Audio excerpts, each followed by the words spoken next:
अस्सलामु अलैकुम रहमतुल्लाहि व बरकातुहू। मैं मोहम्मद जावेद, सच की आवाज़ एनपीएस न्यूज़। देखिए आज की ताज़ा खबर। आप ट्रेन में जाइए। पहले लोग जब एसी 3 टायर में अपना टिकट लेता था तो ये मानता था कि हम आराम से सफ़र कर पाएंगे। आज एसी 3 टायर की हालात पैसेंजर से भी बुरा हो गया है। आप अपने बर्थ पर बैठ नहीं सकते, इतनी भीड़ रहती है। दूसरी बात कि जब ट्रेन की साफ सफाई की हालात बहुत ख़राब हैं। ट्रेन में आप देखेंगे कि ट्रेन के जो बाथरूम है, जो वॉशरूम है, उसके हालात बहुत बुरे, तो कोई साफ सफाई के लिए कर्मचारी नहीं है।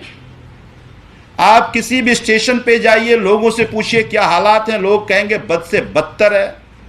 इनके अपने रिपोर्ट ये कहता है कि 2022-23 की बात करें तो 2,74,587 ट्रेनें लेट हुई, जिसका कारण हुआ कि 4,46,206 घंटे रेलवे के बर्बाद हुए। तो आखिर रेल मंत्री, प्रधानमंत्री जी का ध्यान इन सब मुद्दों पे क्यों नहीं जाता है?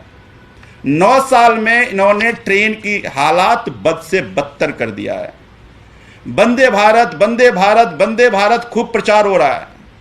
पता चलता है कि अब उससे पहले ये होता था कि ट्रेन कोई पार कर जाए तो जानवर को बचाना है ट्रेन से। अब लगता है कि जानवर से ट्रेन को बचाना है कि अगर टक्कर हुई तो जानवर तो गया ही, पर ट्रेन भी उतना ही नुकसान होता है। तो ये वंदे भारत ट्रेन है इनका।